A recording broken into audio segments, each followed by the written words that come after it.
साकी संग्रह सिमरन का अंग। थोड़ा सुमिरन बहुत सुख, जो कर जाने को। थोड़ा सुमिरन बहुत सुख, जो कर जाने को। सूत न लागे बिना वनी, सहजे अति सुख हो। सहजे अति सुख हो। ये परम संत सदगुरु कबीर साहब जी की वाणी है। क्योंकि कलयुग में संतों ने जीव उद्धार के तीन ही तीन साधन अपनाए हैं। पहला सुमरन, सदगुरु का ध्यान और तीसरा भजन। कहते हैं जो संत हमें 5 नाम जपने के लिए देते हैं उसे सुमरन कहते हैं। तो वो 5 नाम ऊपर के मंडल के मालिक के नाम होते हैं, जो कभी अवतार लेके इस दुनिया में नहीं आए। वो पवित्र हैं और उनका नाम सुमरन करने से हमारा मन भी निर्मल और पवित्र होता है। और दूसरा, जो हमें नाम दान देता है उस गुरु के स्वरूप को अपने चित्त में बिठा के सुमरन करना।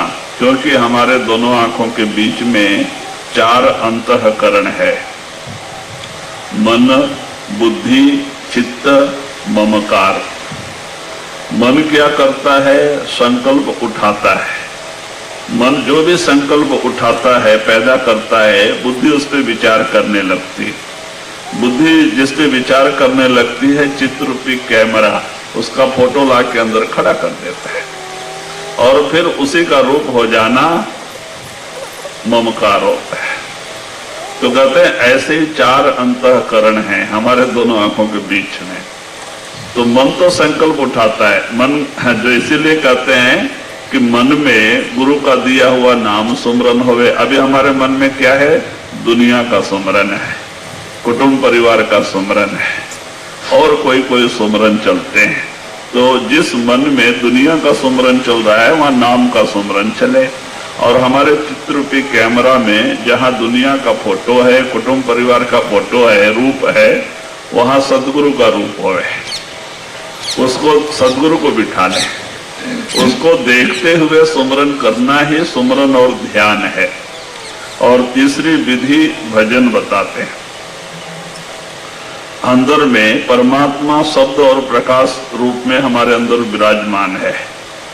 कहते हैं उससे प्रकाश भी, उसका प्रकाश और शब्द दोनों दूसरे दरवाजे में धुनकार दे रहा है। उसको अंतर में सुनने की विधि को भजन करते हैं। क्योंकि हमारी आत्मा के 2 आधार हैं। एक तो आत्मा को देखने की भी ताकत है, सुनने की भी ताकत है आत्मा को। तो आत्मा को देखने की ताकत को निरत कहते हैं, सुनने की ताकत को सुरत कहते हैं। आत्मा के कान भी हैं, आंख भी हैं। आत्मा को दिखाई भी देता है, सुनाई भी देता है। तो सुरत और निरत कहते हैं। हमारे आत्मा के 2 अंग हैं, सुरत और निरत। वो अज्ञान रूपी अवस्था में सोई हुई हैं। अब उनको जागृत करने के लिए धुन सुनना, शब्द सुनने की कोशिश करना, अंदर में प्रकाश देखने की कोशिश करना, जो भजन करते हैं वो भी करना चाहिए। तो अब कबीर साहब जी सुमरन की महिमा का बयान करते हैं कि थोड़ा सुमरन बहुत सुख है। कहते हैं थोड़ा भी सुमरन अगर प्रेम प्यार से करते हैं उसमें हमें बहुत सुख मिलता है, आनंद मिलता है, हमारे पाप कटते हैं सुमरन से। सुमरन संतों ने क्यों दिया है? क्योंकि दुनिया का सुमरन करके हमारा मन मलिन हो चुका है। उस मन को निर्मल करने के लिए संतों ने हमें सुमरन दिया है, नाम सुमरन। हम जैसे जैसे प्रेम प्यार से नाम सुमरन करते हैं हमारे पाप कटते जाते हैं, मन निर्मल पवित्र होते जाता है। एक दिन मन निर्मल होकर चित्त स्थिर हो जाता है, हमारी रूह चढ़ाई करने लगते हैं और एक दिन 9 दरवाजे छोड़ के रसोई में आ जाती है, इसकी तीसरी आंख खुल जाती है और जो भी कुछ परमात्मा ने इसके लिए इसके अंदर रखी है वो चीजें इसे मिल जाती है। तो इसीलिए मन की सफाई के लिए सुमरन की बड़ी जरूरत है, क्योंकि मन को सुमरन की आदत पड़ी हुई है। हम चुपचाप रहते हैं लेकिन हमारा मन चुपचाप नहीं रहता, वो अंदर अंदर कोई न कोई सुमरन से जुड़ा होता है। तो महात्मा कहते भाई वो सुमरन छोड़ के ये सुमरन करो, नाम सुमरन है। मालिक के नाम सुमरन से मन निर्मल और पवित्र होता है। मन निर्मल पवित्र होगा, हमारे अंदर शांति आएगी, हमें सुख मिलेगा। मन मलिन होएगा, हमारे अंदर अशांति रहेगी, मन चंचल रहेगा। मन निर्मल होएगा, मन कहते हैं कि शांति आएगी, आनंद मिलेगा। तो इसीलिए कहते हैं सुमरन, थोड़ा सुमरन बहुत सुख है। इसीलिए संत मत की पहली सीढ़ी सुमरन है। सुमरन जितना ज्यादा से ज्यादा हम करते हैं उतना जल्दी संत मत के अंदर इस रूहानी सफर में हमें आसानी होती है, उतना जल्दी हमारा काम बनता है। और सुमरन जितना लेट होएगा उतना ही हमारे कामों में लेट होएगा। तो इसीलिए आप इशारा देते हैं सूत न लागे सहजे अति सुख होए। सूत न लागे बिनावनी सहजे अति सुख होए। कहते उसमें कोई दाम भी खर्च नहीं लग होता है, कारोबार छोड़ने की जरूरत नहीं, घर मकान छोड़ने की जरूरत नहीं, पीला कपड़ा रुद्राक्ष पहनने की जरूरत नहीं। महात्मा कहते खाना पीना भी खाली इतना है, शाकाहारी, मांस, शराब, नशा, इनसे परहेज बताते हैं संत, क्योंकि ये सब हमारे स्वास्थ्य को खराब करने वाली चीजें हैं। देखो आज विदेशों में भी लोग मांसाहार छोड़ रहे हैं, क्योंकि हर एक प्राणियों में जहर भी होता है और धीरे धीरे इनके शरीर में वो इकट्ठा होते जाता है। तो ज्यादा मांस खाने वाले को लास्ट में लकवा, पार्श्ववायु, लकवा मरता है। तो इसलिए बहुत ज्यादातर लोग फॉरेन में भी मांसाहार छोड़ रहे हैं, जहाँ की ठंडी ज्यादा होती है, 8 महीना ठंडी पड़ती है, तो मांस और शराब उसको जायज समझते थे, अब वो भी छोड़ रहे हैं। अभी देखेंगे महाराज जी के बाहर अमेरिका और बाहर जो है कितने आश्रम हैं, कितने लोग उपदेश ले लिया मांस शराब छोड़ के, नशा छोड़ के, और वो भक्ति के रास्ते में चल रहे हैं। पहले क्या सोचते थे कि हम मांसाहार नहीं करेंगे, शराब नहीं पिएंगे, हमारा खून जम जाएगा, लेकिन कोई नहीं आराम से रहते। ये तो भ्रम है। तो इसीलिए महात्मा कहते भाई कि इसमें कुछ खर्चा भी नहीं होता, हमें ड्रेस बदलने की जरूरत नहीं, भेष बदलने की जरूरत नहीं, घर बार छोड़ने की जरूरत नहीं। महात्मा कहते भाई दुनिया में रहो, बाल बच्चे में रहो, आपका लेन देन का हिसाब किताब है, ड्यूटी बजाओ, लेकिन नाम का रूप सुमरन करते हुए धीरे धीरे धीरे आपका काम बन जाएगा। खाना खाते समय मालिक का नाम सुमरन रहे, रास्ता चलते समय सुमरन रहे, और जो भी कुछ काम करते हैं शरीर से करते हैं, मन खाली होता है। और महात्माओं ने कहा है खाली मन शैतान का घर है। मन खाली रहेगा, बेकाम का काम सोचेगा, इसको कोई न कोई काम में लगा के रखो मालिक के नाम सुमरन में। अगर ये खाली रहेगा बेकाम का काम सोचेगा, तो इसीलिए इसको मालिक के नाम सुमरन से जोड़ के रखो, फायदा ही फायदा है। कहते हैं कि कुछ खर्च नहीं होता है और सरल में हमारा काम बन जाता है। एक दिन हमारी रूह सिमट के 9 से 10 में आ जाती है और हमारी तीसरी आंख खुल जाती है, हमारा यह लोक और परलोक दोनों काम बन जाते हैं। जी साइयो मत जानियो प्रीति घटे मम चित, साइयो मत जानियो प्रीति घटे मम चित, मरुत तुम सुमिरत मरु जीवित सुमरो नित्य जीवित सुमरो नित्य। एक भक्त कहता है कि हे मालिक, आप कभी ऐसा मत सोचे मेरे अंदर कोई आपके प्रति प्रेम प्यार कम हो गया, क्योंकि भक्त तो भगवान के रूप होते हैं। आप देखो, जो लोगों ने उस मालिक से सच्चा प्रेम और प्यार किया, कहते वही जाके मालिक में समाये, क्योंकि प्रेम तो एक ही है, या तो दुनिया से लगा दो या तो उस मालिक के चरणों से, मालिक के नाम से, क्योंकि प्रेम तो दो तीन नहीं है। तो कहते भाई, भक्त क्या करता है, महात्मा क्या करते हैं, दोनों काम करना है, दुनिया का कारोबार भी करना है, दुनिया में भी रहना है, और मालिक से भी मिलना है। तो कैसे हो सकता है? तो महात्मा कहते हुए दुनिया में रहो, कारोबार करो, लेकिन दुनिया का बन के नहीं, क्योंकि दुनिया का तुम्हारा संबंध 4 दिन का है। जैसे तुम्हारे दादा परदादा सब छोड़ के गए, तुम्हें भी छोड़ के जाना है। इसका तुम्हारा संबंध 4 दिन का है। दुनिया में रहो, लेकिन दुनिया का बन के नहीं, मालिक का बन के रहो। तो महात्मा लोग ऐसे ही हुए।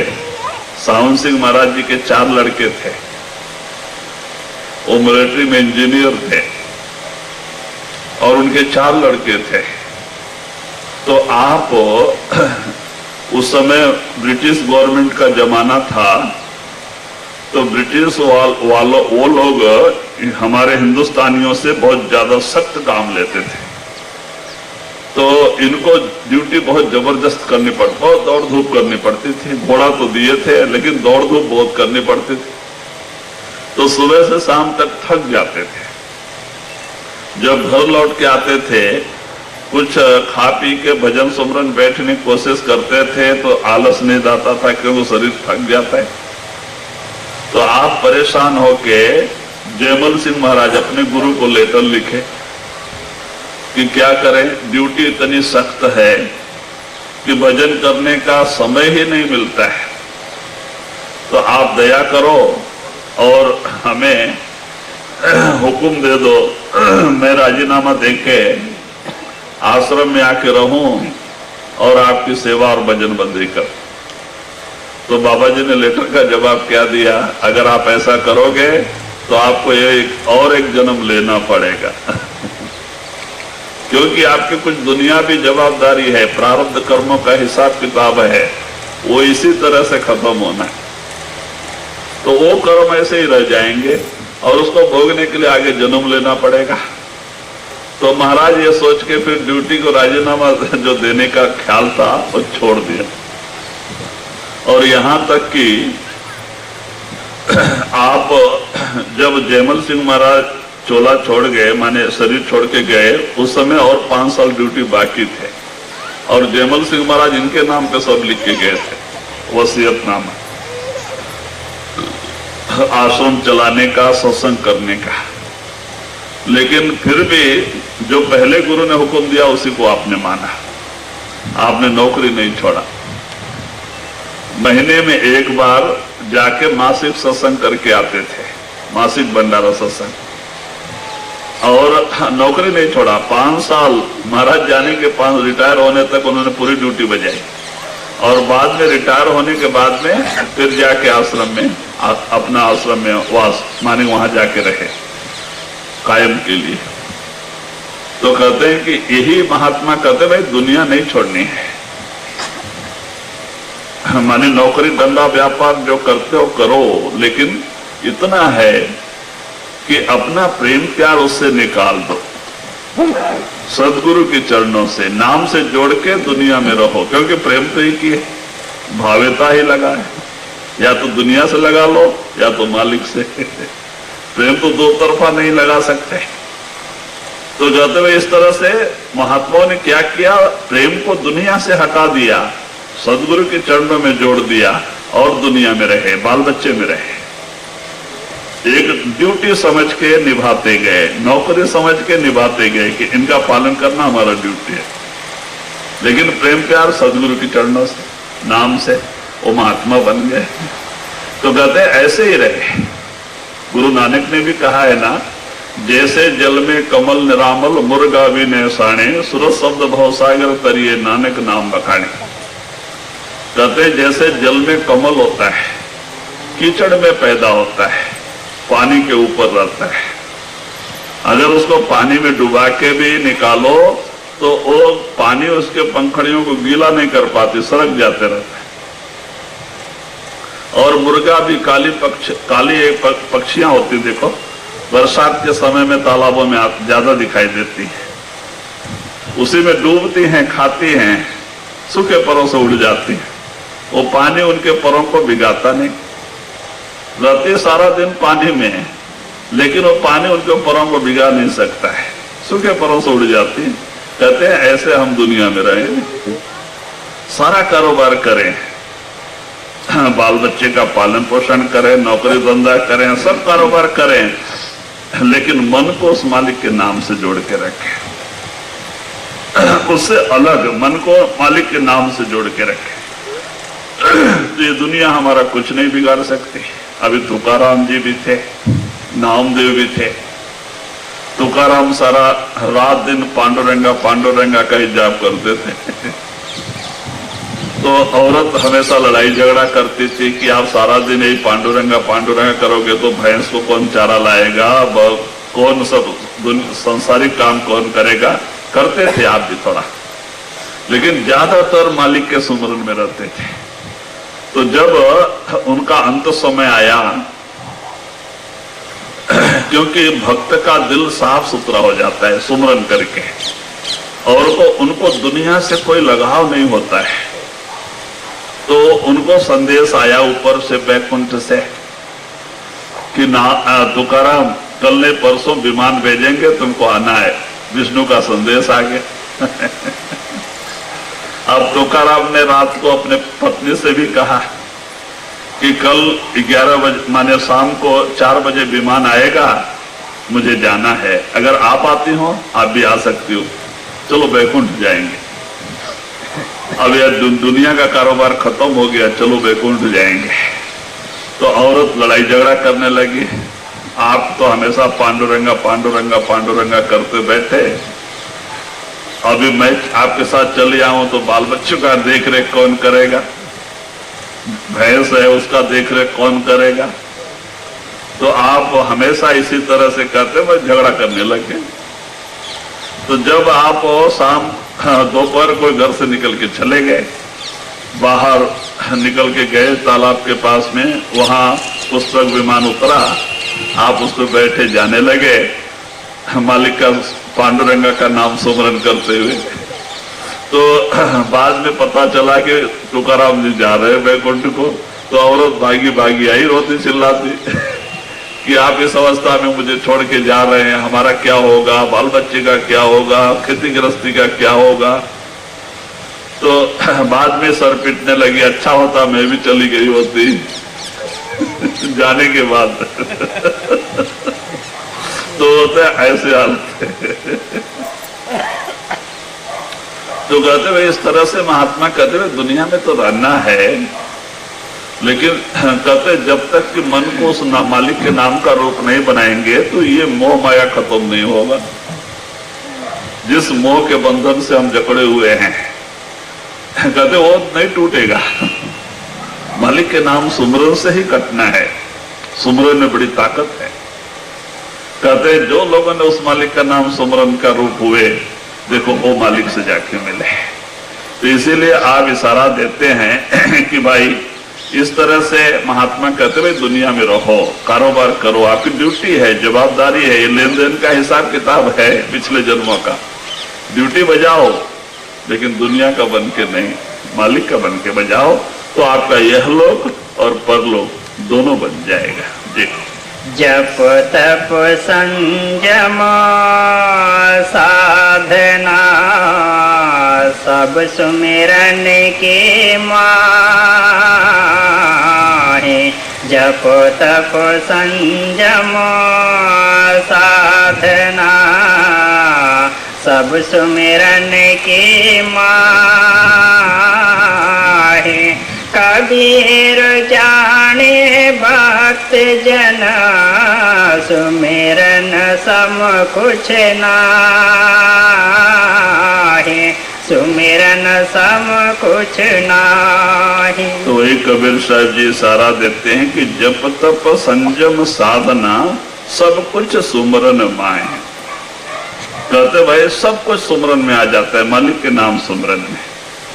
आपको पहले जमानों में लोग क्या करते थे, सतयुग त्रेता द्वापर, उस समय बड़ी लंबी उम्र होती थी, इंसान के अंदर बहुत ताकत होती थी, तो लोग प्राणायाम साधन, अष्टांग योग, जप तप करते थे। क्यों? प्राणायाम साधन के लिए ब्रह्मचर्य की जरूरत पड़ती है, खाना पीना नहीं चलता है, खाली नीम के पत्ती का रस पी के उल्टी करके फिर धोती नेती बस्ती 3 क्रिया होती है, सारे अंदर के सारी सफाई की जाती, सब साफ करके फिर प्राणायाम साधन किया जाता। सच्चा प्राणायाम साधन जो योगियों के या तो ऋषियों मुनियों के समागम में रह के किया जाता था। अगर हम अपने मर्जी से करने को जामे तो कोई न कोई बीमारी घर कर लेते हैं। प्राणायाम बड़ा कठिन है, तो उसके लिए ब्रह्मचर्य की जरूरत पड़ती है, खाना पीना नहीं चलता है। तो पहले लोगों की उम्र बड़ी काफी लंबी थी, इसीलिए तो विश्वामित्र ने सतयुग में 60,000 बरस तपस्या किया प्राणायाम, खाली श्वास के आधार पे, अन्न आहार छोड़ के। क्यों? हड्डी में प्राण होते थे, जब तक हड्डी कायम रहती थी इंसान मरता नहीं था। खून गल जाते थे, खून सूख जाते थे, मांस गल जाते थे, लेकिन अस्थिपंजर रहने तक भी इंसान मरता नहीं था। प्राण हड्डी में होते थे सतयुग में, इसलिए 1 लाख बरस की उम्र होती थी। 10,000 हाथी की ताकत होती थी एक आदमी में, क्योंकि आत्मा मन निर्मल होता था। तो इसीलिए उन्होंने वो छोड़ के और एक कठिन साधन किया, क्योंकि उस समय ताकत काफी थी, किया अन्न आहार छोड़ के। हड्डी में प्राण होने से कोई डर नहीं था मरने का, जब तक हड्डी कायम रहे तो आदमी मरता नहीं था। तो बाद में त्रेता युग में हड्डी से प्राण खून में आ गया, 10 भाग उम्र कम हो गई और 10,000 वर्ष की उम्र हो गई। 1,000 हाथी की ताकत, उसमें 10,000 हाथी की ताकत, अब 1,000 हाथी और फिर प्राण जो है खून से चमड़े में आ गया और 10 भाग उम्र कम होगी द्वापर युग में। कहते हैं कि 1,000 वर्ष की उम्र रह गई और 1 हाथी की ताकत होती थी इंसान में तो भी काफी ताकत थी। 1,000 भी बहुत होता है, अभी 100 साल में हम परेशान हो जाते हैं देखो बुढ़ापे में सोचते हैं भाई जल्दी मालिक लेके जाए, बताओ हम 80-90 साल में ही परेशान हो जाते हैं, जाने की सोचते हैं तो 1000 वर्ष भी बहुत है। और 1 हाथी की ताकत रहती थी तो ब्रह्मचर्य का पालन करके लोग करते थे प्राणायाम। अब कलयुग में प्राण अन्नमय हो गया, जो चमड़े में था वो अन्न में आ गया प्राण, अन्नमय प्राण अब अन्नमय प्राण होने से अन्न खाए बगैर एक टाइम तो शरीर रह नहीं सकता। तो इसीलिए महात्माओं ने देखा कि शरीर भी कमजोर हो गया, मन भी कमजोर हो गया। अभी तो इसीलिए तुलसीदास ने रामायण में इशारा दिया, कलयुग केवल नाम आधार। कलयुग एक नाम सुमरन से मुक्ति। तो अभी वही कबीर साहब कहते भाई सुमरन सुमरन सबसे बड़ी चीज है। कलयुग में नाम सुमरन से मुक्ति, जब तप करने से नहीं। तो वही कहते जब तप संयम साधना सब कुछ सुमरन माई। आजकल खाली मालिक का नाम सुमरन किया तो मुक्ति इतना सरल में मिल रहा है, पहले तो कितनी तपस्या करनी पड़ती थी। अभी खाली 1 घंटा 2 घंटा एक आसन में ध्यान जमा के बैठ जाओ, रोज 2 घंटा, बड़े 22 घंटा दुनिया कारोबार करो, 2 घंटा उस मालिक के नाम से सुमरन के लिए। देखो धीरे धीरे रूह सिमट के अंदर आ जाएगी, 10वें दरवाजा तीसरी आंख खुल जाएगी, सब कुछ आपको अपने अंदर मिल जाएगा। परमात्मा ने आपके लिए आपके अंदर रखी है, क्यों नहीं मिलेगा? उस अपनी सारी बात साथ आपके अंदर रखी है। तो इसीलिए महात्मा कहते हैं कि आजकल खाली सुमरन, तो कहते सुमरन में सब कुछ है, लेकिन सुमरन करना पड़ता है, मन करने नहीं देता है। महात्मा कहते देखो भाई, इस दुनिया में तुम्हारा शत्रु कोई और नहीं है, तो तुम्हारा शत्रु तुम्हारे अंदर भी बैठा हो, तुम्हारा मन है। उसका कहना मत मानो, गुरु का कहना मानो। मन का कहना मानोगे वो तुम्हें भक्ति करने नहीं देगा, कभी भी मालिक से मिलने नहीं देगा, तुमको इस दुनिया के जाल में फंसा के 84 के जेल खाने में बरमाएगा, नरकों की सजा भुगताएगा। मन का काम ही, मन काल का एजेंट है। उसका काम है कि ये आत्मा हमारे कंपाउंड से निकल के जाने नहीं पावे, वो पूरा लड़ाई लड़ता है। हम भक्ति करना चाहते हो, भक्ति से गिराने की कोशिश करता है। हम सुमरन करना चाहते नाम का, वो दुनिया का सुमरन ला के डालता है। तो इसीलिए महात्मा कहते भाई इससे होशियार रहो, हमेशा अपने मन पे आप निगरानी रखो, किस समय क्या कर रहा है, ये क्या सोच रहा है, उसको लाके सुमरन से जोड़ो। फिर मन भाग जाता है, फिर पकड़ के लाके सुमरन से जोड़ो, फिर भाग जाता है, फिर लाके जोड़ो। यही अभ्यास है। कहते करत करत अभ्यास के जड़ मत हो तो सुजान। अभ्यास बड़ी ऊंची चीज होती है, करते करते करते करते जड़ जीव भी ज्ञानी हो जाता है, महात्मा बन जाता है। लेकिन अभ्यास करनी पड़ती, करे बगैर काम नहीं होता है। लेकिन मन धोखा देता है, बोलता है गुरु कृपा करे तो होगा। हमारे से तो होने वाला नहीं है। महात्मा लोग बड़े पुण्यात्मा थे, संस्कारी थे, वैसे थे, बहाना निकाल के हमें भक्ति परमारस से दूर फेंकने की कोशिश करता है। कहते नहीं भाई, जो जिनको भी मानव शरीर मिला है सबको उस मालिक से मिलने का अधिकार है। ये नर नारायण शरीर है, सबको अधिकार है, पापी हो या पुण्यमात्मा। क्यों? गणिका जामिल जैसे पापी नाम अनेक तारी, पतित तो पावन नाम निर्मल तुम क्यों चले विसारी। कहते गणिका वेश्या थी, अजामिल पापी था, सदन कसाई था। ऐसे ऐसे पापी भी नाम सुमरन करके तर गए, तो हम आप क्यों नहीं तरेंगे? लेकिन मन करने नहीं देता है, रुकावट मन की है। तो इसीलिए महात्मा कहते भाई मन जीते जग जीत। तुम्हें किसके साथ लड़ाई लड़नी है? अपने मन के साथ लड़ाई लड़नी है। जो अपने मन को अपने बस में कर लिया तो उसने 3 लोक के बनाने वाले को बस में कर लिया, वही महात्मा है। उसको सब कुछ मिल जाता है। तो लड़ाई आपके मन के साथ ही है। लेकिन मन की अवस्था का पता कब चलता है? जब आप उसके विरुद्ध में काम करो। मालिक का नाम सुमरन ध्यान उसके विरुद्ध का ही काम है। आप 2 दिन दरवाजा बंद के बैठ जाओ, मालिक के नाम सुमरन भजन में बैठेंगे तो देखो मन लंगोटी बांध के खड़ा हो जाता है सामने। ये कोई छोटी मोटी चीज नहीं, 2 दिन भी नहीं, 2 घंटा भी अंदर नहीं रहने देगा।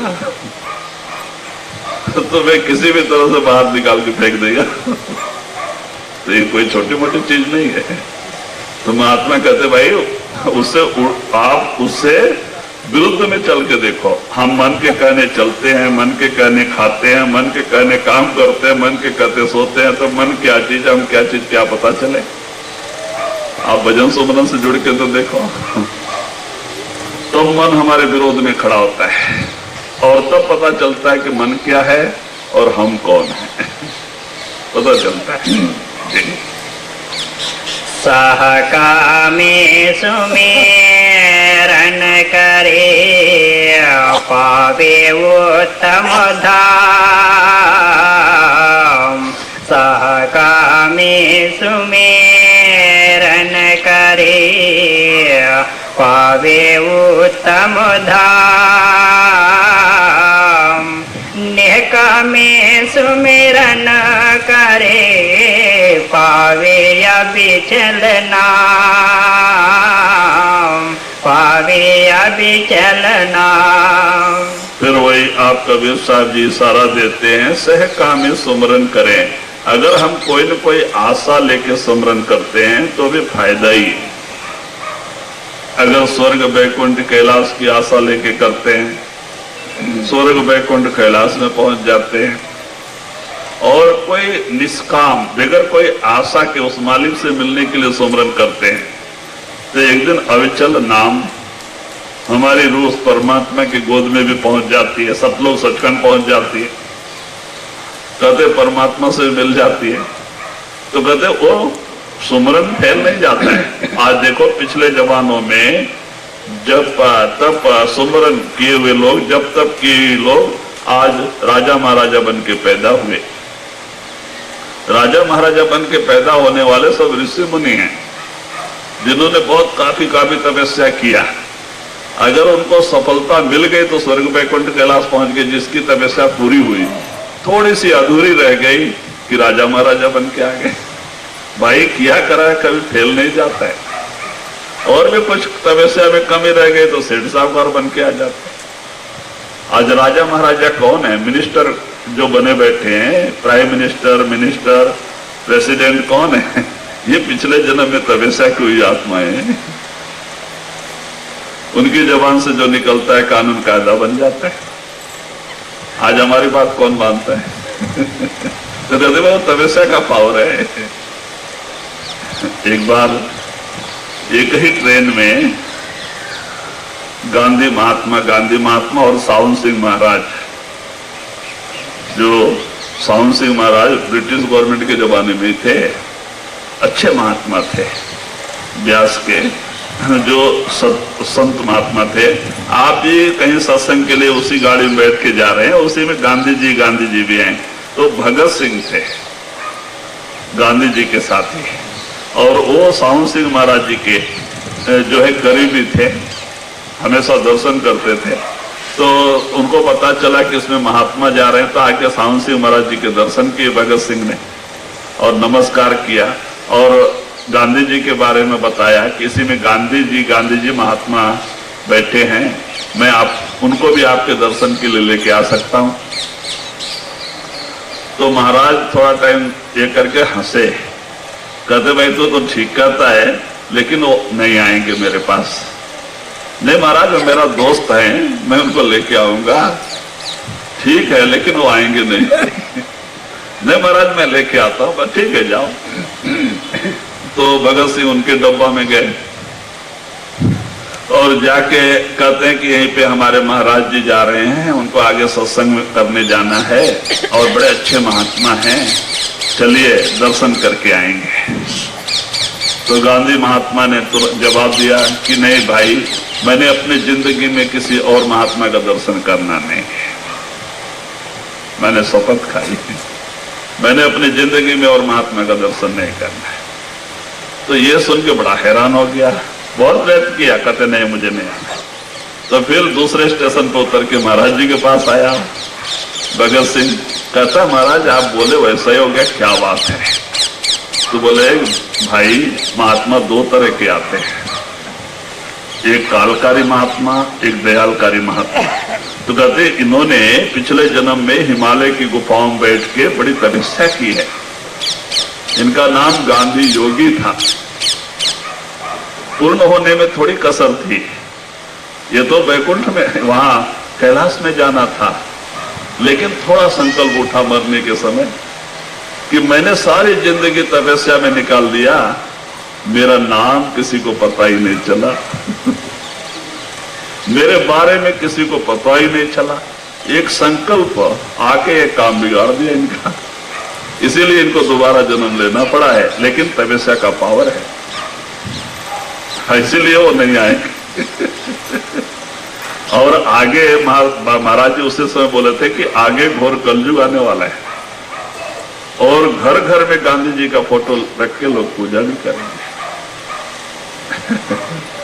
जैसे देवी देवताओं की पूजा होती है। तो ऐसे ही होता है। तो वही आप इशारा देते हैं कि भाई थोड़ा सा कसर हो जाए तो भाई राजा महाराजा बन के आ जाते हैं, तपस्या पूर्ण हो गई, स्वर्ग वैकुंठ कैलाश में पहुंच जाते हैं। कमी रह गई, थोड़ी सी कसर हो गई तो राजा महाराजा बन के आ जाते हैं। कहते हैं तप से राज्य, राज्य से नरक। तपस्या से राजा महाराजा बनते हैं, लेकिन अहंकार में आके जो कुछ भी कर्म कर बैठते हैं उसका परिणाम नरकों की सजा। नरकों में जाना पड़ता है। तब से राज से नरक। तो कहते हैं इस तरह से ये जीव का ऐसा ही है, जो कुछ भी हम करते हैं निष्फल नहीं जाता है, उसका फल मिलता ही है। चाहे हम छोटी भक्ति करें, बड़ी भक्ति करें, भूल भरम में उस मालिक का भी नाम ले तो हमारे लेखे में जमा होता है। जैसे पाप जमा होता है, पुण्य भी जमा होता है हमारे लेखे में, उसका भी हमें फल मिलता है। तो इसीलिए महात्मा कहते हैं कोई खाली नहीं जाता है। तो वही आप इशारा देते हैं, निष्कामी स्मरण करे पावे अविचल नाम। हाँ, निष्कामी, अगर हम कोई बगैर इच्छा के सुमरन करते हैं उस मालिक से मिलने के लिए, तो अविचल धाम, सतलोक सचखंड मालिक से भी जाके मिल जाते हैं। हाँ, या कोई आशा लेके करते हैं, कोई स्वर्ग की, कोई वैकुंठ की, कोई कैलाश की, तो उसमें भी जाके समाते हैं। और उसमें भी कुछ कमी रह गई तो राजा महाराजा बन के आ जाते हैं, और भी थोड़ी तपस्या कम रह गई तो सेठ साहूकार बन के आ जाते हैं। लेकिन तपस्या का कोई खाली नहीं जाता है जी। हम तुम्हारा सुमेरन करे, तुम मोहे चितवत नाहि। हम तुम्हारा सुमेरन करे, तुम मोहे चितवत नाहि। सुमिरन मन की प्रीति है, सो मन तुम ही माहे, सो मन तुम ही माहे। तो वही कबीर साहब जी इशारा देते हैं कि भाई वो मालिक हम हमेशा हमारा सुमरन कर रहा है, वो चाहता है कि ये मेरे से आके मिले। क्यों? हम सबका पिता है वो। देखो इस आत्माओं को काल ने तपस्या करके मांग के लाया। एक जमाना वो था कि अंड पिंड ब्रह्मांड भी नहीं थे, ये दुनिया भी नहीं थी, ब्रह्मा विष्णु महेश्वर नहीं, 33 करोड़ देवी देवता भी नहीं, हम भी नहीं। जब दुनिया ही नहीं तो हम भी नहीं। ये सारी आत्माएं उस परमात्मा की गोद में थी, परमात्मा ही थी। उस परमात्मा को ऐसी इच्छा हुई कि कुछ देश का रचना किया जाए।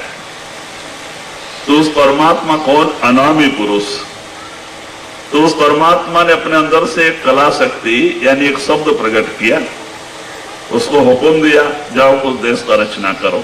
तो वो शब्द अनामी से उतर के अगम अलग सतलोक सचखंड का रचना करके सतपुरुष बन के बैठा। वही शब्द, वही कला शक्ति। फिर ऊपर से ऑर्डर आया कि और भी रचना होनी है। तब वो सतपुरुष ने अपने अंदर से 16 कला प्रकट किया, 1 2 नहीं 16 शक्ति प्रकट किया, 16 शब्द प्रकट किए और उनको ऑर्डर दिया जाओ कुछ देश का रचना करो। तो वो 16 शब्द एक एक मंडल का रचना करते हुए बैठती चली गई। इस तरह से 16 लोक का रचना हो गया।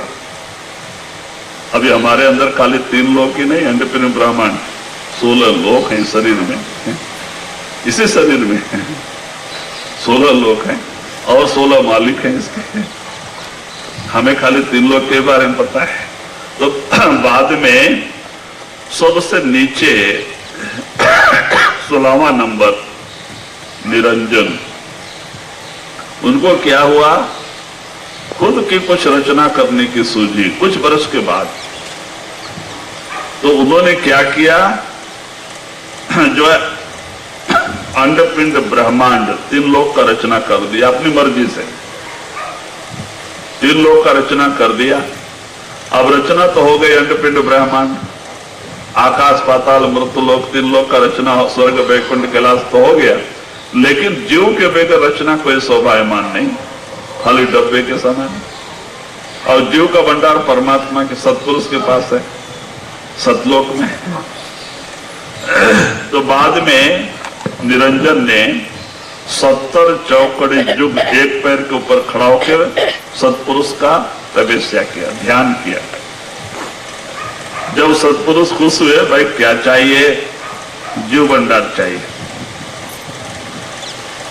तो बोले चलो इसने बड़ी कठिन तपस्या की है और जीवों को सुखी देगा क्योंकि अपना लड़का ही है बोल के उन्होंने छोटा सा एक जीव भंडार निरंजन को सौंपने के पहले ही उन जीवों से पूछा गया कि नीचे अंड पिंड ब्रह्मांड ऐसे 3 लोक का रचना हुआ है, आप लोग वहां जाने के लिए तैयार हैं? तो उसमें से 12 आने जीव तो स्वेच्छा से आने के लिए तैयार थे, लेकिन 4 आने भाग जीव आने के लिए तैयार नहीं थे। वो कहते हैं कि मालिक, हम आपका स्थान, आपका दर्शन, ये सुख का धाम छोड़ के जाना नहीं चाहते। तो परमात्मा ने उनको जबान दिया, भाई चलो, मैंने इसको जबान तो दे दिया है, तुम लोग चलो, अगर तुम्हें कोई कठिनाई होगी, तुम हमें याद करोगे तो तुम्हें लेने के लिए हम खुद आएंगे। तो इस तरह से, और निरंजन से कहा तुम अकेले से ये रचना होने वाली नहीं। तो एक और अंश कला प्रकट किया, एक और ताकत यानी शब्द प्रकट की, वो ज्योति यानी माया। पहले निरंजन अकेले थे, तो और एक ताकत एक अपने शरीर से एक और शक्ति प्रकट किया जिसको ज्योति कहते हैं, माया कहते हैं, और बोला तुम दोनों जाके मिल के रचना करो।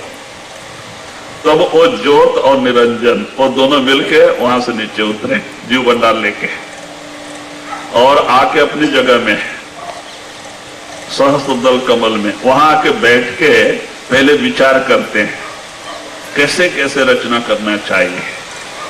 तो निरंजन ने सारा प्लानिंग ज्योति को बताया, माया को बताया कि इस तरह से रचना करो, तुम रचना करो, लेकिन मेरा भेद तुम किसी को बताना नहीं। माया को हिदायत दिया, तुम रचना तो करो, मैं जैसे कहा वैसे ही करो, लेकिन मेरा भेद तुम किसी को बताना नहीं। और आप जाके श्वेत शून्य में ध्यान में बैठ गए।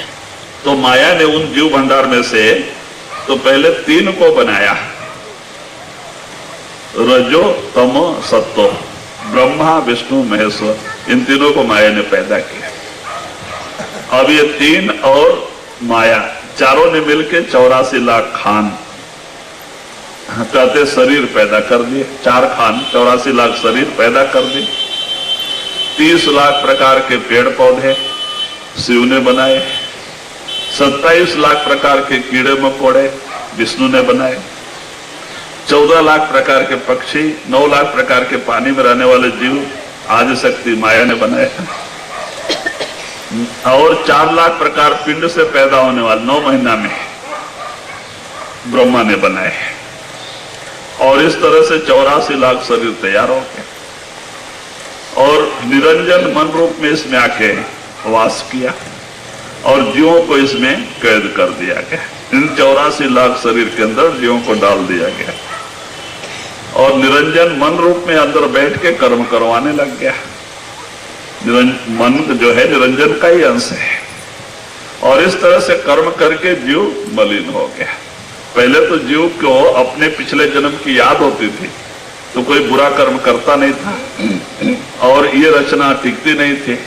तो निरंजन ने फिर 64 चौकड़ी युग, एक चौकड़ी बोला 4 युग, 64 चौकड़ी युग फिर एक पैर पे तपस्या करके 3 वरदान मांगा।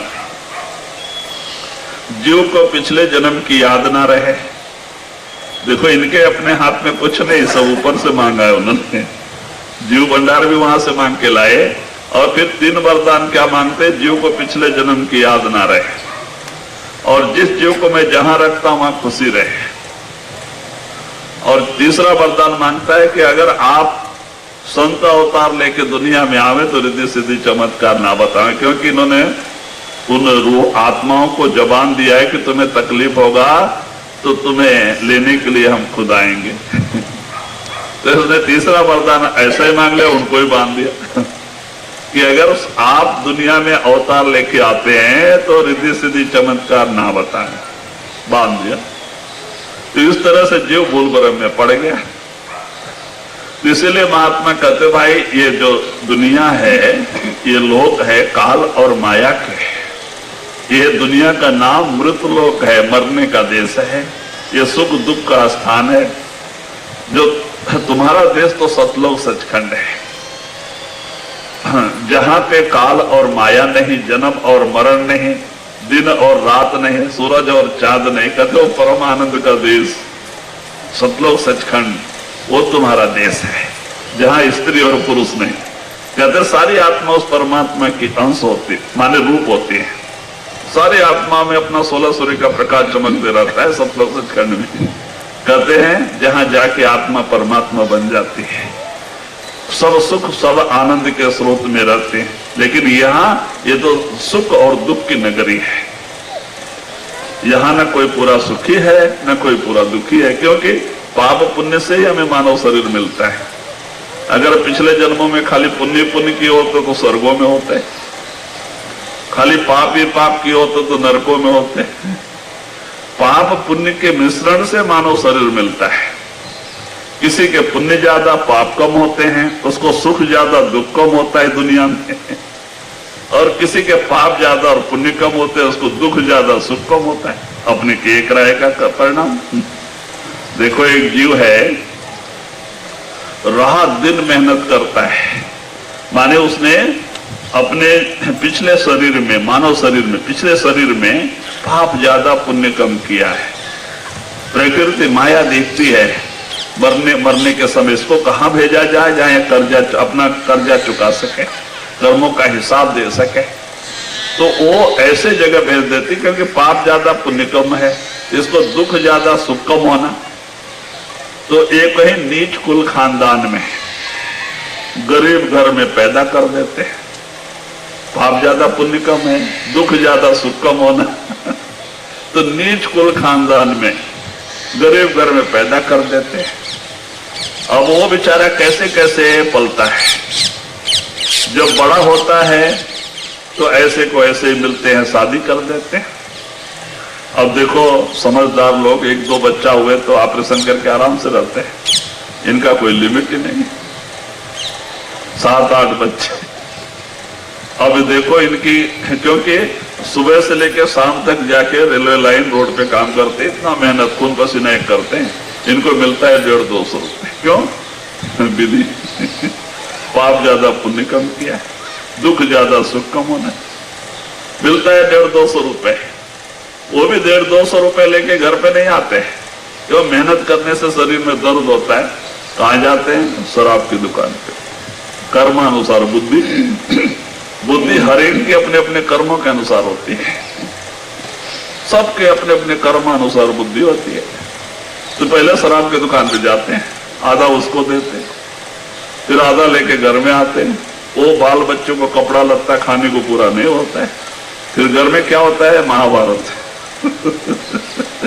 ये जब से पैदा हुए मरने तब तक इनका जीवन चरित्र यही। क्यों? हमने बिगाड़ा है अपना। और एक वो जीव है जिसने पुण्य ज्यादा पाप कम किया है मानव शरीर में। इनाम तो मानव शरीर का ही मिलता है, 84 के शरीर का हिसाब किताब नहीं है, क्योंकि उसमें आकाश तत्व ही नहीं, खाली एक मानव शरीर का। अगर हमने मानव शरीर में अच्छा कर्म किए, पुण्य ज्यादा पाप कम किया है, तो कोई भी शरीर में आगे हम जावें, चाहे वो भेड़ बकरी के शरीर में जावें, गाय के शरीर में जावें, कुत्ते के शरीर में जावें, सुख ज्यादा दुख कम होएगा। इस मानव शरीर में किए कराए कर्म का जो इनाम हर शरीर में मिलता है। तो देखो, मैं बताना चाहता था कि वो आत्मा है जिसने पुण्य ज्यादा पाप कम किया और मानव से मानव शरीर में आया, तो उसको सुख ज्यादा दुख कम होना। तो ऐसे ही आत्माएं देखो, कहीं सेठ साहूकार के घर में पैदा कर दी जाती है, पैदा होते ही बंगले में रहता है, कार में घूमता है, उसके कर्मानुसार बुद्धि भी ऐसे ही होती है, बड़ा बुद्धिमान होता है। तो पढ़ लिख के बुद्धिमान, वो जाके ऐसी ऑफिस में बैठ के खाली फोन पे ही बात करता है, लाखों रुपए रोज घर में आके गिरते हैं। भाई क्यों? सब विधि प्रारब्ध के अंडर हमें मिलता है, जीव अपने कर्म के बस में है। तो इसीलिए कहते भाई परमात्मा ने हमें कर्म करने का स्वतंत्र अधिकार दिया है। अच्छे करके अच्छे चीज हासिल कर सकते हैं, स्वर्ग वैकुंठ कैलाश को भी जा सकते हो, मुक्त भी हो सकते हैं। और कुछ अच्छे शरीर में भी जा सकते हैं अच्छे कर्म करके, बुरे कर्म के करके 84 नरकों की सजा भी भोग सकते हैं। फिर 84 का चक्कर, भेड़ बकवाते, पेड़ पौधा, कृमि कीट और पशुओं पक्षियों के शरीर में भी जाके दुख भोग सकते हैं। तो ये कर्म का ही फल है, कोई विधाता नहीं जो हमारे विधि को अपने मर्जी से लिखे, वो तो हमारे प्रारब्ध कर्मानुसार ही लिखता है और हमारे प्रारब्ध कर्मानुसार ही सब कुछ मिलता है। तो जीव कर्म के बस में है। तो इसीलिए महात्मा फरमाते हैं कि भाई कर्म बहुत जबरदस्त है। कर्म 3 प्रकार के होते हैं, एक तो क्रियामान कर्म, दूसरा संचित और तीसरा प्रारब्ध। जो पैदा हुए मरने दम तक सुबह से लेकर शाम तक जो कर्म करते हैं वो क्रियामान कर्म है। और जो हमारे कर्मों में से जो हम इस शरीर में कुछ कर रहे हैं, इसमें से कुछ निकाल के काल ब्रह्म में जमा करता है अपने स्टेज पे। वहां हमारा बैंक खाता है सबका है। हमारे कर्मों में से कुछ निकाल के काल ब्रह्म में जमा करता है, उसको संचित कर्म करते हैं।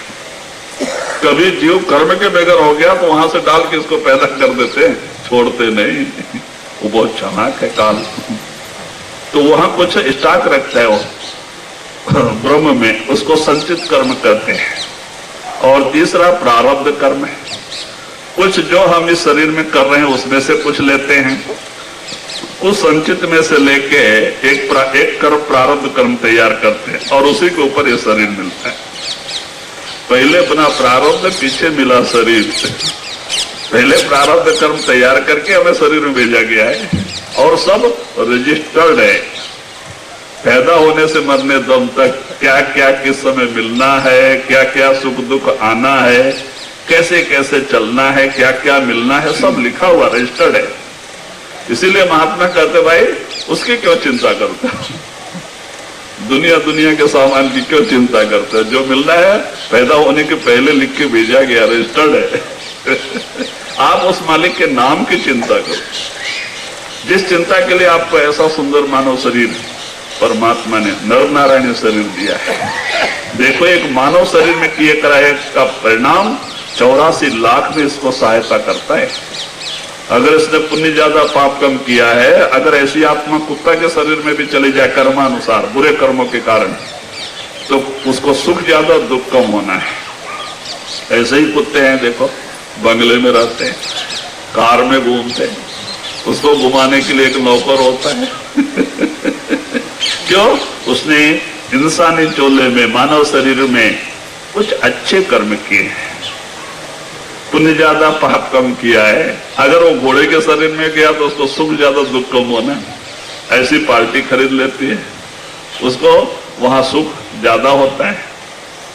तो कर्मानुसार। और दूसरे शरीर के अभी जैसे शेर हैं, चित्ते हैं, बिल्ली हैं, कुत्ते हैं, जानवर पकड़ पकड़ के खाते हैं। जीव जीव रक्षतम जीव जीव बक्षतम कहते जीव को जीव खाता है, लेकिन वो हिसाब किताब में नहीं आता है। क्यों? आकाश तत्व तो नहीं, उनमें विचार ताकत नहीं, खाली एक इंसानी चोले का ही हिसाब किताब है। और ये मानव शरीर में किए कराए जो कर्मों का परिणाम फल, इसको सारे 84 में इसका मदद करता है। 84 लाख शरीर में भी इसकी सहायता करता है। अगर सांप भी बन गया तो सुख ज्यादा दुख कम होना है। अगर जिसने पाप ज्यादा किया मानव शरीर में, पुण्य कम किया है, तो उसको दुख ज्यादा सुख कम होना है। स्वाभाविक कर्मानुसार ही सब सहन करना पड़ता है। तो इसीलिए वो ऐसे ऐसे पहाड़ी इलाके में पैदा हो जाते हैं, धूप में जलते हैं, जहाँ पानी नहीं। देखो कितने पेड़ पहाड़ पे खड़े हैं बेचारे जो पाप ज्यादा पुण्य कम किए, जहाँ पानी मिलता नहीं, बरसात के अलावा 8 महीना उपवास खड़े रहते हैं जलते हैं, जल जल के जीते हैं। भाई कर्म का प्रभाव है। वही जीव है जो हमारे आप में बैठी हुई आत्माएं भी उसमें बैठी हुई है, कर्मों का प्रभाव है। इसीलिए तो कहते ना कर्म करीमा लिख दिया, अब कुछ लिखा न जाए। रत्ती बढ़े, कहते मासा बढ़े न तिल घटे, जो लिखा सो होए। कहते भाई कर्म करीमा जो विधि पैदा होने के पहले लिखा गया है, रजिस्टर्ड है। हम आपको एक छोटी सी कहानी बताएंगे।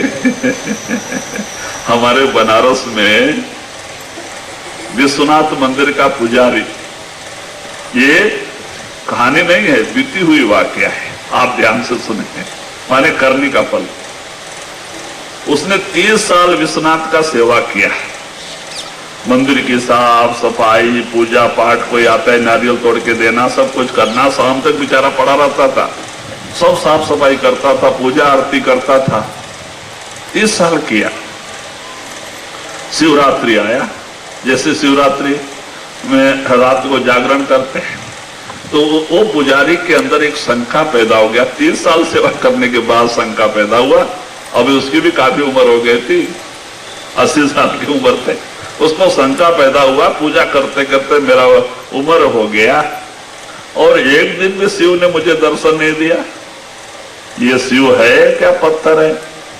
शंका हो गई। तो मन में विचार करता है कि अगर शिव है तो मुझे रात को दर्शन देना ही चाहिए, कल शिवरात्रि है, मैं रात भर मंदिर में ध्यान बैठूंगा, अगर शिव है तो 1 बजे के अंदर हमें दर्शन देना चाहिए, अगर नहीं दिया तो शिव नहीं, ये पत्थर है, मैं छोड़ के चला जाऊं। गुस्सा आ गया, बताओ 30 साल सेवा की। तो बाद में उसने यह संकल्प करके बैठा, रात भर बैठा बेचारा, 1 बजे के बजाय 3 बजे सवेरे तक बैठा, दर्शन नहीं हुए। बड़ा गुस्सा आ गया कि तो विश्वनाथ नहीं, तो पत्थर है। बाहर गया, चप्पल लेके आया, 10-12 चप्पल लगा दिए विश्वनाथ को कि तो पत्थर है, तो मालिक नहीं। गुस्से में चला गया, ताला चाबी बाजू वाले को देखे, भाई कुछ भी करो, छोड़ के चला गया गुस्से में। और उम्र हो चुकी थी, कुछ दिन में गुजर गया, लेकिन भक्ति जो है किया कराया कभी निष्फल नहीं जाती। तो वही आत्मा वहां मर के मैसूर में पैदा हुआ, कर्नाटक, बेंगलुरु के पास मैसूर है, मैसूर जिला है। और एक धोबी के घर में, गरीब के घर, धोबी के घर में पैदा हुआ। वो बेचारा गरीब खानदान, कपड़ा धोता था लोगों का, और लड़का बड़ा अच्छा है, बड़ा तेजस्वी है। तो बाद में वो धोबी ने विचार किया कि अभी पहले जमाने में क्या था, आज से ये 150-200 साल पीछे की कहानी है, ये कहानी है। तो उस जमाने में स्कूल नहीं होते थे, ऐसे primary school, high school, college नहीं रहते थे, गुरुकुल आश्रम होते थे। कहीं कहीं पंडित ब्राह्मण लोग बाहर रह के पढ़ाते थे, ऋषि मुनि माने साधु संत महात्मा, गुरुकुल आश्रम। तो उस धोबी ने सोचा लड़का बड़ा संस्कारी है, इसको कुछ विद्याभ्यास देना चाहिए। तो उसके गांव के 2 ब्राह्मण थे जो शास्त्री थे, जगह जगह पूजा पाठ करते, शास्त्र बताते, घूमते रहते थे। तो ये उनके पास ले जाके कहता है कि महाराज, और उस बच्चे की उम्र 6 साल की थी, कि महाराज इसको अपनी सेवा में रख लो, इसको कुछ विद्या अभ्यास सिखाओ, दे दो, विद्या का ज्ञान दे दो। ये तो आपका गट्ठर धोएगा, कहीं जाते हो तो आप खाना खाएंगे, आपकी थाली साफ करेगा, आप स्नान करेंगे, आपका कपड़ा धोएगा, इसको साथ में ले लो। रख लिया पंडितों ने, और उनका काम ही था एक गांव घूमते रहना, रात को कहीं मंदिर में सोना, सवेरे फिर घूमना। बहुत दिन के बाद गांव लौट के आते थे। शास्त्र, बड़े अच्छे शास्त्री थे, शास्त्र बताते घूमते थे। तो ऐसे ऐसे उस लड़के का 12 साल की उम्र हो गई, 6 साल हो गया सेवा में। तो एक दिन एक पेड़ के नीचे बैठे हुए थे, एक जंगल में मंदिर था, पेड़ था, उधर बैठे हुए थे चौतरे पे। तो बच्चा कपड़ा साफ कर रहा था, नंगे बदन था, खाली चड्डी के ऊपर कपड़ा साफ कर रहा था। तो शास्त्रियों के अंदर संकल्प पैदा हुआ कि हम सारे दुनिया का शास्त्र देखते हैं, ये बच्चा 6 साल से हमने इसके शास्त्र नहीं देखे, इसके भाग्य में क्या है। तो जब उसने स्नान करके आया, कपड़ा वपड़ा धो के, तो उसको बुलाए, भाई इधर आके नमस्कार करके बैठा। तो उन्होंने कुछ विद्याभ्यास सिखाए थे उसको। तो उसके हाथ देखे, इसको राजयोग है, राजा बनने का योग है। पंडित तो लोग बड़े आश्चर्य पड़ गए कि एक नीच के घर, धोबी के घर, गरीब के घर पैदा हुआ लड़का राजा, ये तो हो नहीं सकता। फिर देखते हैं तो राजी हो गए। तो बाद में फिर वो कहते हैं कि अच्छा बेटा, अगर तुम आगे जाके राजा बनोगे तो हमें दोनों को अपनी सेवा में रखना। वो लड़का कहता है महाराज आप क्या कर रहे हैं? हमें खाने के लिए अन्न नहीं, पहनने के लिए कपड़ा नहीं, मैं आपकी चाकरी कर रहा हूं और आप कहते राजा बनोगे? कहते नहीं बेटा, अगर आप राजा बनोगे तो हमें भूलना नहीं। कहते महाराज आप तो हमारे गुरु हैं, आपको हम कैसे छोड़ेंगे? ऐसा ही हुआ। धीरे धीरे वो 20 साल की उम्र हो गई। हाँ, और वहां मैसूर का राजा मर गया। राजा मैसूर का राजा, उसके कोई संतान नहीं थे। मर के 2 दिन हो गया था। लड़ाई झगड़ा चल रहे थे राज्य के लिए, सेनापति मंत्रियों में, पुरोहितों में आपस में लड़ाई झगड़ा चल रहा था। तो बाद में शास्त्र के अनुसार देखा गया तो पंडितों ने कहा भाई ये अच्छा नहीं है। राजा की जो हाथी है 4 बजे अच्छा मुहूर्त समय है, सवेरे 4 बजे आप सब लोग आ जाओ, स्नान करके सब लोग लाइन से खड़े हो जाओ। और राजा की जो हाथी है सवेरे 4 बजे अच्छा मुहूर्त समय है, और उसको स्नान करा के गंध तिलक लगा के हार, फूल का हार दे के छोड़ देंगे, और जिसके गले में वो डाल दे उसको राजा बनाएंगे, क्योंकि जानवरों को अच्छा ज्ञान होता है। तो ये पास हो गया। तो सब लोग चले गए। रात को सवेरे स्नान करके 3 बजे सब लोग हाजिर हो गए। और 4 बजे हाथी को स्नान कराया गया और फूल माला देके, गंध तिलक लगा के, आरती करके, हार फूल देके छोड़ दिया गया। सब लोग खड़े थे। हाथी ने 3 चक्कर लगाए, किसी के गले में माला डाला ही नहीं। वहां से गेट की तरफ भागा, महाद्वार की तरफ, गेट की तरफ। तो पंडितों ने कहा भाई जाने दो, जिसके गले में डाले उसी को लेके आओ। अब 2 सैनिक उसके घुड़सवारी उसके पीछे पीछे निकले। वो हाथी भागते गया। और सवेरे 5 बजे पंडित स्नान किए थे। ये लड़का उनका कपड़ा धो के खुद स्नान कर रहा था तालाब में। करीब 10 किलोमीटर दूर था वो। हाथी भाग भाग के 10 किलोमीटर दूर गया। और ये लड़का कपड़ा पहन रहा था, नेकर और बॉडी के ऊपर ही था, और इतने में हाथी आके हार इसके गले में डाल दिया। और वही सैनिक लोग उसको हाथी पे बिठा के लेके आए। आके अपने सिद्धांत के प्रकार जो है कि उसको जो है कि पूजा पाठ करके और राष्ट्रीय ड्रेस पहना के और शास्त्र के अनुसार उसको राजा बना दी। और उसने बहुत अच्छा राज्य किया है, और उसी की वंशज आज भी है मैसूर में। मैसूर का दशहरा बड़ा मशहूर है, सोने के महल है, देखने के लायक है राजमहल। उसने बहुत अच्छा काम किया है, और उसके अंदर बड़ी भक्ति थी। आज भी देवी का मंदिर बगल में ही है। कहते हैं देवी प्रत्यक्ष दर्शन देती थी उसको। राजा तपस्वी होते हैं, पीछे तपस्या की हुई आत्माएं होती है। तो कहते भाई देखो, फिर वो राजा बना। आज उसके वारस जो है आज भी हैं मैसूर में। तो कहते हैं कि ऐसा होता है, किया कराया कभी निष्फल नहीं जाता है। तो जो कर्म के बस में है, तो यही कहते भाई सब अपने अपने कर्मानुसार। महात्मा कहते भाई क्यों चिंता करते हो, जो होना है वो अटल है, लिखा गया, रजिस्टर्ड है, मिलेगा। हाथ पैर हिलाते रहो, ड्यूटी बजाते रहो, लेकिन चिंता नहीं। चिंता उस नाम की करो जिस चिंता के लिए परमात्मा ने ऐसा सुंदर शरीर दिया है। मालिक का नाम सुमरन, अपनी आत्मा का उद्धार, उसके लिए चिंता करो। दुनिया के सामान के लिए नहीं। जो तुम्हें मिलना है रजिस्टर्ड है, तुम्हारे प्रारब्ध कर्म अनुसार मिलेगा। ज्यादा कम नहीं होना है, जो लिखा है वही इतना ही होना है। तो इसीलिए महात्मा कहते भाई क्यों चिंता करना, समय समय पे अपने आप हमारा दिमाग ऐसे ही चलता है, ऐसे ही जो कुछ मिलना हमारे पास आते ही रहता है। उसकी चिंता मत करो, नाम की चिंता करो, उस मालिक के नाम की चिंता करो, जिस चिंता के लिए तुम्हें ऐसा सुंदर समय नर नारायणी शरीर मिली है।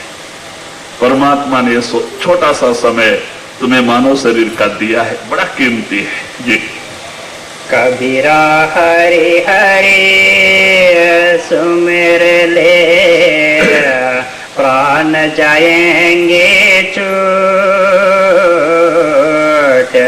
कबीरा हरे हरे सुमिर ले, प्राण जाएंगे छूट। घर के प्यारे आदमी चलते लेंगे लूट, चलते लेंगे लूट। तो वही कबीर साहब जी इशारा देते हैं कि कबीरा हरि हरि सुमर ले, प्राण जाएंगे छूट। कहते भाई ये श्वास हमें गिनती से दिए गए हैं। ये मानव शरीर में जो भी श्वास हमें दिया जाता है उम्र के हिसाब से गिनती से दिया जाता है। तो महात्मा कहते हैं अगर आप अपने श्वास की रक्षा कर लो आपकी उम्र भी बढ़ जाती है। श्वास पर ज्यादा खर्चा कर दो तो उम्र भी कम हो जाती है। श्वास हमें गिनती से दिए गए हैं। देखो आज भी आप देखोगे हिमालय में, हिमालय की गुफाओं में हजार हजार 2-2 बरस से प्राणायाम साधन बैठे हुए महात्मा मिलेंगे। कोई आश्चर्य की बात नहीं है। क्यों? प्राणायाम से उम्र बढ़ती है। जब प्राणायाम पक्का हो जाता है, प्राणायाम क्या करते हैं, ये नाभि स्थान में अपान वायु है, उसको क्या करते हैं कि प्राणायाम के जरिए ऊपर खींच के लेके आते हैं और यहाँ चिदाकाश में लय कर देते हैं, यहाँ रोक देते हैं चिदाकाश में, और ऐसे समाधि में श्वास बंद करके बैठ जाते हैं। तो ये शरीर खराब नहीं होता है, इसे अन्न आहार की जरूरत ही नहीं पड़ती है। चाहे आप 100 साल बैठो, 2 साल बैठो, आपका शरीर खराब नहीं होता। अपान वायु को चिदाकाश में लय कर देने से यह शरीर खराब नहीं होता है। और 100 साल 2 साल बैठ गए श्वास बंद करके, वो उतना श्वास आपके बच गए, उतनी उम्र बढ़ गई। तो ऐसा ऐसा करके वो लोग हजार वर्ष की उम्र हो जाती है। ऐसी कोई बात नहीं। तो ये श्वास हमें गिनती से दिए गए। तो इसीलिए कबीर साहब कहते हैं कि भाई कबीरा हरिहर सुमर ले। कहते भाई हरिहर ओ परमात्मा का नाम सुमरन कर ले, नहीं तो अंत समय में क्या होगा कि जिनको हम अपना समझे बैठे हैं वही लोग लूट के भेज देंगे। देखो मरने के समय क्या करते हैं, पूछते हैं कहाँ कहाँ रखे हो बताओ, ये मर रहा है इसकी चिंता नहीं, बताओ चाबी किसको दिया है, कहाँ कहाँ रखा है। उनको तो उसकी चिंता है, ये मर रहा है। अब देखो रात को मरे तो और भी फजीती। रात को अगर चोला छोड़ गए, मर गए, आत्मा शरीर छोड़ के चली गई तो घर में भी रहने नहीं देते। बाहर एक पुरानी चादर बिछा के बाहर सुला देते हैं। और जो लोग इस शरीर से प्रेम प्यार करते थे वही लोग इसको देख के डरते हैं कि बच्चे ना डर जाए, किसी को भूत बन के ना पकड़ ले। जो लोग प्रेम करते थे वही लोग देख के डरते। कहते ऐसी स्थिति इसकी। तो कहते भाई स्वार्थ के सब बंधु जगत में सुत दारा और नीत, जीव अकेला आवे जावे कोई नहीं संगीत। दुनिया स्वार्थी है। यह स्वार्थ का सब तमाशा है। दुनिया का फाउंडेशन ये स्वार्थ के ऊपर है। जब तक आपके पास ताकत है, आपके पास धन दौलत है, इज्जत मान बढ़ाई है, सब आपके हो जाते हैं, बनने की कोशिश करते हैं, हो भी जाते हैं। लेकिन ये 3 चीज नहीं तो कोई अपना नहीं होता। अगर सच्चा प्रेम प्यार होता तो बुढ़ापे में भी होना था। देखो बुढ़ापे में क्या हालत होती है जीव की। कहते वो बुढ़ापा एक ऐसा टाइम होता है जिससे इस आत्मा को गुजरना होता है बड़ा कठिन समय। बुढ़ापे में जो है कि टाइम कम होता है और जो उम्र कम होती है कर्म ज्यादा होते हैं और वो बीमारी के रूप में आके ऊपर गिर जाते हैं, मन चंचल हो जाता है, घर में इज्जत कम हो जाती है। घर के लोग इज्जत नहीं देते भाई, क्यों? बैल कोई काम का नहीं। जब तक बैल कमाता है तब तक तो लोग इसकी इज्जत करते हैं, रोज स्नान रोज खली। भैंस जब तक दूध देती है रोज स्नान रोज खली भी डालते हैं, भूसा भी डालते हैं। जिस दिन दूध बंद भूसा बंद भूसा भी स्नान बंद। तो कहते भाई ऐसे ही दुनिया की हालत है, जब तक ये काम कर रहा है, चल फिर रहा है, ला के दे रहा है, इज्जत है। कल ये जब लाना पीना बंद हो जाता है, चलना फिरना बंद हो जाता है, तो देखो इसकी हालत क्या होती।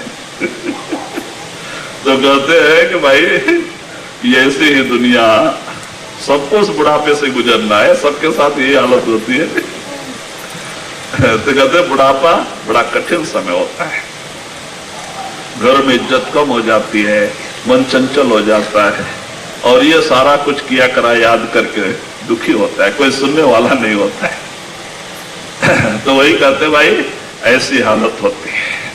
तो वही आप कबीर साहब कहते हैं भाई कि घर के आदमी चलते लेंगे लूट, पहले तो चाबी लेने की कोशिश करते अलमारी की, कहाँ रखे हो बता दो, नहीं तो ये जाके जबान बंद हो जाती, वो करना कुछ समझ में भी नहीं आता है।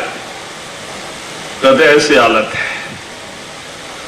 तो वही आप इशारा देते भाई हरिहर नाम सुमर ले, कहते उस मालिक के नाम सुमरन कर लो कि अंत समय में आप हंसते हुए जाओ। कहते जा मरने से जग डरे मेरे मन आनंद, कब मरी हो कब पाई हो पूरन परमानंद। एक भक्त को मरने का समय बहुत आनंद आता है, लेकिन दुनिया मरने से घबराती है, कतराती है, नहीं मरना चाहती, जीने की आशा रखते हैं। वो हॉस्पिटल ये हॉस्पिटल, अरे भाई जब टाइम पूरा हो गया, श्वास की गिनती खत्म हो गया तो कहाँ भी लेके जाओ, चाहे कितना भी गैस के ऊपर रखो, वो तो उससे थोड़ा सा ऐसा जिंदा रख देते हैं, लेकिन कोई फायदा नहीं, वो तो मरा ही है। कोई फायदा नहीं। तो कहते भाई श्वास ये बड़ा कीमती है। कबीर साहब कहते भाई कहता हूं कह जाता हूं कहूं बजाए ढोल, श्वासा खाली जाता है तीन लोग का मोल। एक एक श्वास हमारे तीन लोग से भी कीमती है, परमात्मा ने दिए हैं भक्ति के लिए, और ये ऐसे ही चला जा रहा है। महात्मा कहते भाई वो नाम रूपी धन इकट्ठा कर लो, जो धन तुम्हारे साथ जाएगा, तुम्हें मुक्ति दिलाएगा, तुम्हें अपने पिता से मिलाएगा, बाकी तो सब कुछ यही रह जाएगा, कुछ नहीं। हम यही आशा लेके मरते हैं और फिर इसी में आ जाते हैं। कोई पेड़ बन के दरवाजे पे आके खड़ा हो जाता है, कोई कुत्ता बन के दरवाजे पे आके बैठ जाता है, कोई बिल्ली बन के घर में आके बैठ जाता है। मानव शरीर तो नहीं मिलता है, ये तो बड़े भाग्य से मिलता है, करोड़ों जन्मों के पुण्य से मानव शरीर मिलता है। उस प्रभु परमात्मा की कृपा से संतों का समागम मिलता है। इसीलिए तो तुलसी साहब ने कहा है संत समागम हरिकथा तुलसी दुर्लभ दोए, सुत दारा और लक्ष्मी पापी के बीच।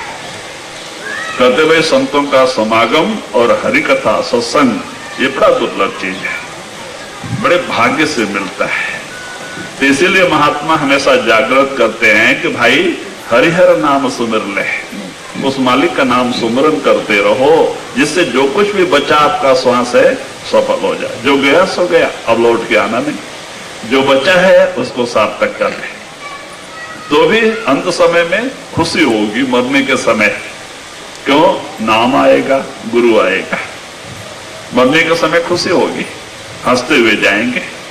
इसीलिए तो कबीर साहब ने भी इशारा दिया है, जब तुम पैदा हुए तुम रोए जग हंसा। अब ऐसी करनी कर चलो कि तुम हंसे जग रोए। कहते अब ऐसी करनी करके चलो तो मरने के समय हंसते हुए जाओ और दुनिया तुम्हारे लिए रोए। बड़ा अच्छा इंसान था, बड़ा अच्छा महात्मा था, और थोड़ा दिन रहे तो अच्छा है, भाई किसके लिए रोएगा? महात्माओं के लिए। अभी हम मरेंगे तो हमारे घर के लोग रोते हैं, दूसरा क्यों रोएंगे? लेकिन एक महात्मा चला जाता है, दुनिया रोती है। कितने लोग रोते हैं? तो कहते हैं भक्ति, भक्ति। आज देखो जिन लोगों ने भक्ति किया, मीरा, रविदास, गुरु नानक, कबीर और जितने भी महात्मा भक्ति किए, आज उनका नाम अमर है, उनकी आत्मा अमर है। जब तक ये दुनिया रहेगी तब तक उनका नाम रहेगा।